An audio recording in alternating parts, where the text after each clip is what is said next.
Hi guys, it's Ultra Squad. Today's video, we're going to be looking at the Ambassador. Now, the Ambassador is the final boss from Elite Dungeons 3, Shadow Reef. And currently, as there's only 3 Elite Dungeons in RuneScape, I guess it's kind of the final boss for the whole content. Uh, the purpose of the video is to give you guys a solo guide on how to get your kills at Ambassador on your own. But this has a bit of a difference. There are plenty of guides out there at the moment for your high-end PVMers that are tick perfect and use your mouse keys and can do the 4-tick auto attacking. This guide is for your casual player, and I find that's 90% of the RuneScape community. And as I say, what that really means is that throughout the video you'll see there is no 4-tick auto attacking taking place.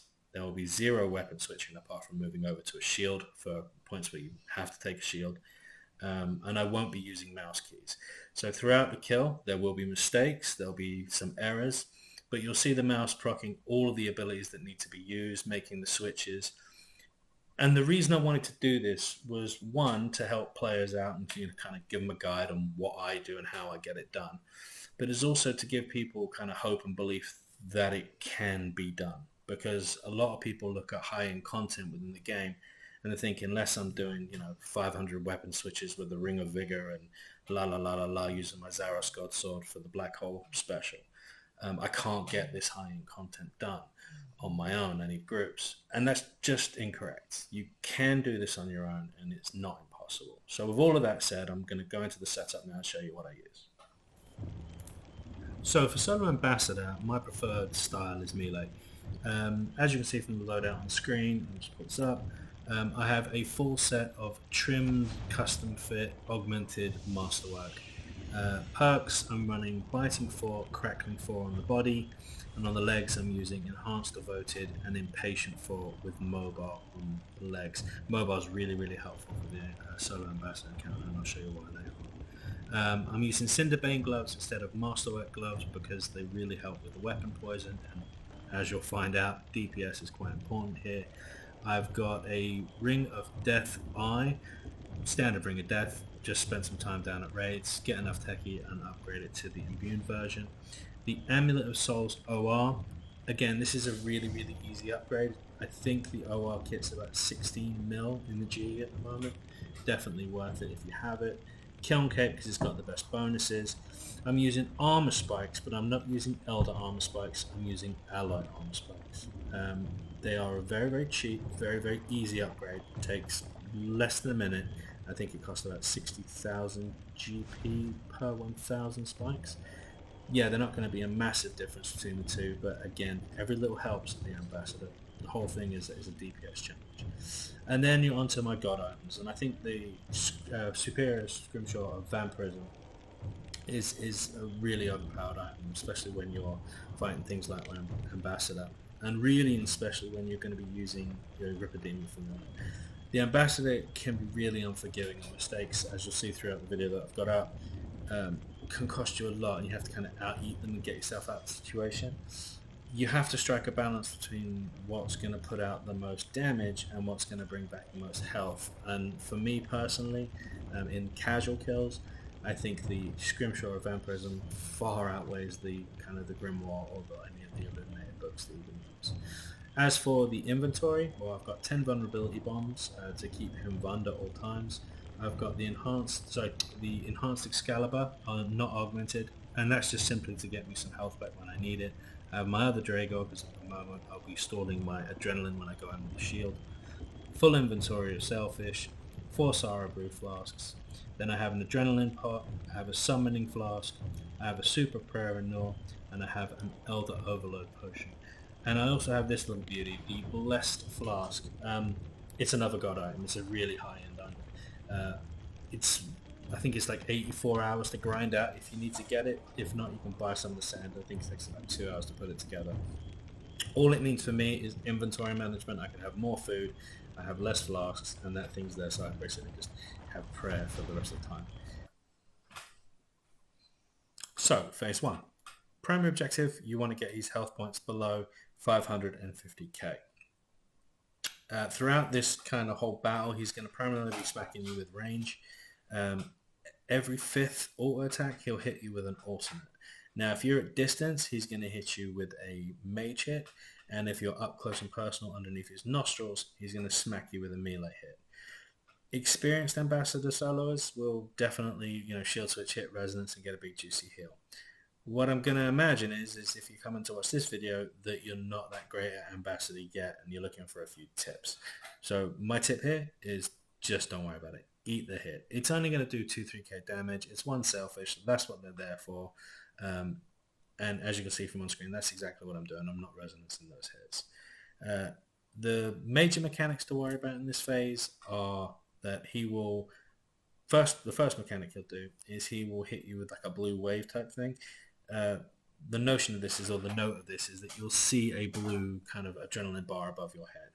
When that blue bar depletes completely, wherever you are standing will be engulfed in a pink smoke. Now at the beginning, the pink smoke is not much of a problem whatsoever. It'll do a tiny little bit of damage. If you stand in it for too long, that damage increases. And if that pink smoke is mature, so if you put that pink smoke somewhere and then later on into the battle you walk into that, it'll be devastating. So the idea is you want to put that pink smoke somewhere which is not on top of him, so you can still attack him nicely, but also somewhere where it's not going to be a problem later on when more mechanics come into the battle. Now how I go about this, and it's pretty foolproof, is I'll wait for the blue bar to almost deplete completely, and then I'll escape back. I'll wait 1 or 2 hits, preferably 1, but sometimes it'll be 2. I let that smoke hit me once, and then I greater barge back into Ambassador to do some damage. Now the reason I let it hit me a tick is if you don't let it hit you, or if you go too early, you have the ability to drag that smoke completely along your path. So where it will be like a 4x4 square, if you've greater barged it all the way through, now it's going to be a dirty great line from where you were to where you are, and that's the end of the kill. It's a reset. Teleport out, reset, redo your adrenaline, and start again. Second mechanic is kind of not even worth talking about, but it is there, is the black hole mechanic. Ambassador will summon a black hole somewhere in the arena. You have to run to it or surge to it, bladed dive to it, stun it, and get back to Ambassador. It's more annoying than anything else, but it is a mechanic that you have to deal with. Then he's going to redo the blue bar attack again. So you have blue bar, black hole, and then blue bar. Same thing, rinse and repeat. Surge back, escape back, wait for it to hit you one tick, and greater barge back forward. After those 3 mechanics are completed, he's going to go into the most dangerous part of this complete phase, which is the fragments phase. Ambassador's going to call out, I think it's something like, have a taste of my power, and he's going to face directly north. With this, he is going to summon 6 orbs that will go out to the edge of the arena, and he will also spawn out like 3 light beams that travel in an anti-clockwise motion around the arena. Your main focus in this particular phase is to destroy as many of those fragments as you possibly can. For every fragment that you do not destroy completely, Ambassador will charge up a nice typeless hit at the end of this phase. Couple of tips. Number 1, I can draw a map of exactly where each one of the fragments are going to be, but it's pointless. You're not going to be focusing on that. I doubt you're even going to be looking at your mini-map at this point. All you need to know is when he calls out, have a taste of my power, he's going to face north. You need to be on his back, be directly behind him. If you're standing directly behind him, you'll be in the middle of 2 of those light beams and nothing's going to hurt you.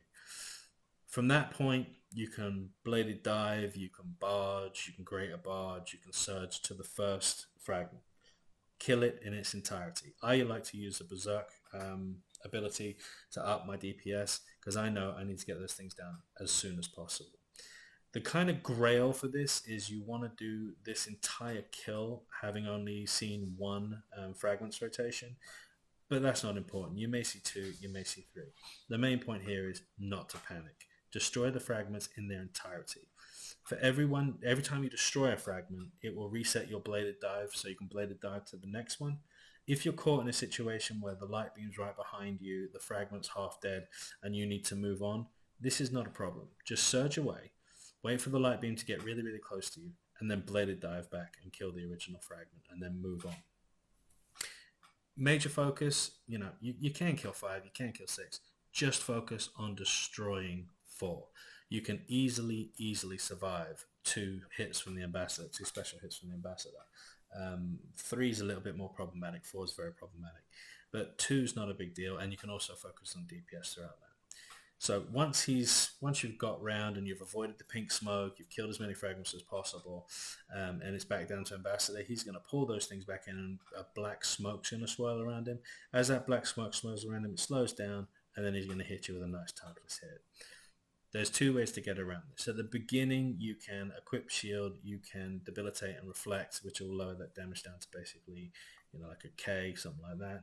Or if you're a bit more confident, as you can see on screen, you can equip your shield, you can wait for the last auto attack coming out of the Ambassador, and then you can hit Resonance. It's not going to heal you, but it'll negate the damage down to 0. Once this is over, it's rinse and repeat. He's going to go back into the blue bar attack, the blue bar phase, where you get a blue bar against you, the purple smoke, so pink smoke, black holes, pink smoke, and then he's going to go back down to fragments.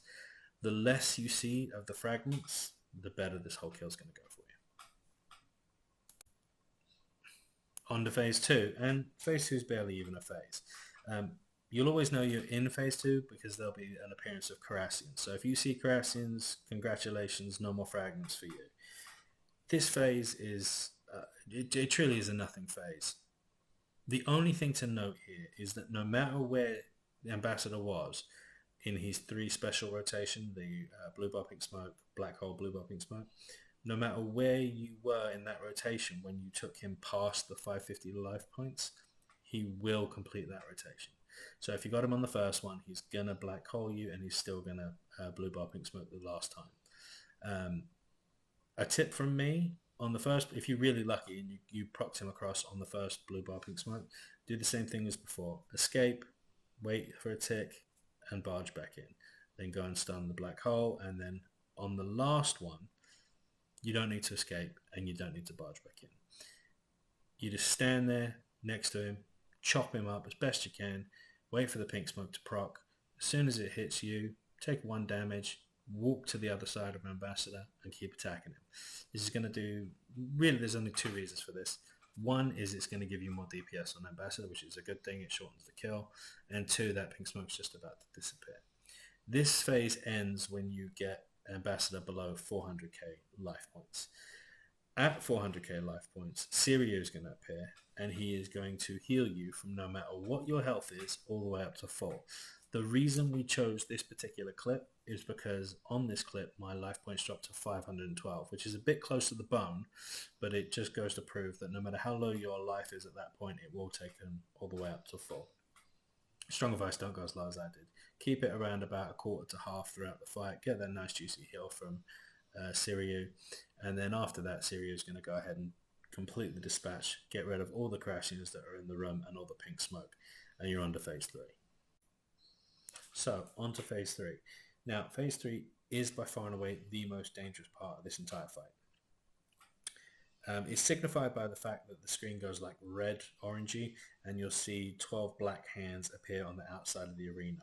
These are the exact same hands that you would have seen at the end of ED2. The mechanic for the hands is very, very simple. 1 hand out of the 12 will slap the ground, and a chain of smoke will come from that hand and head towards Ambassador. If that smoke is white, it will be healing him 2,500 HP per cloud that hits Ambassador. The only way to stop this is to stand in that pathway. As long as you are standing in the path of the smoke will turn black. It will be doing a very small amount of damage to you, range damage to you, but it won't be healing him.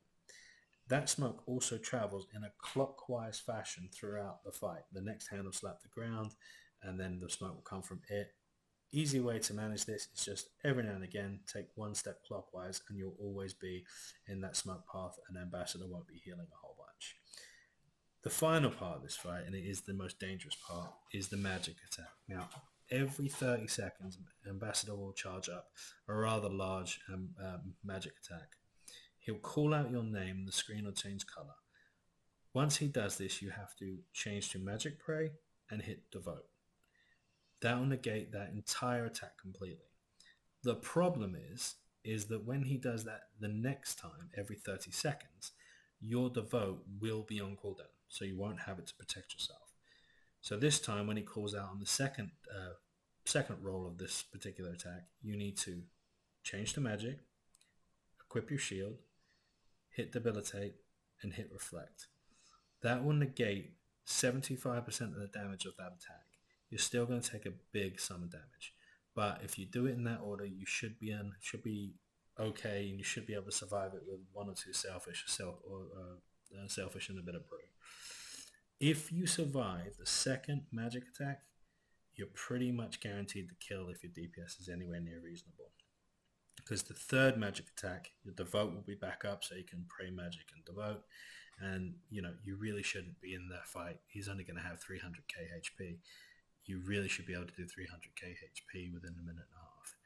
And that's it. Congratulations. You have got your ambassador kill. The Eldritch crossbow pieces are 1 in 55 drop rate on a solo, and the pet, I think, is a 1 in 60. So congratulations, good luck. And I just want to sign off by saying, this video, again, as I said at the beginning, wasn't designed at you're the best PVMers in the world. I'm sure you guys have got 1,000 different ways that you say this is complete junk.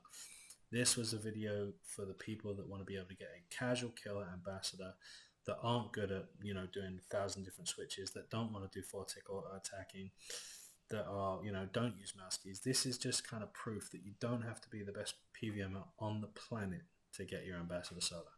Anyway, guys, that's Ultra Squad out for today.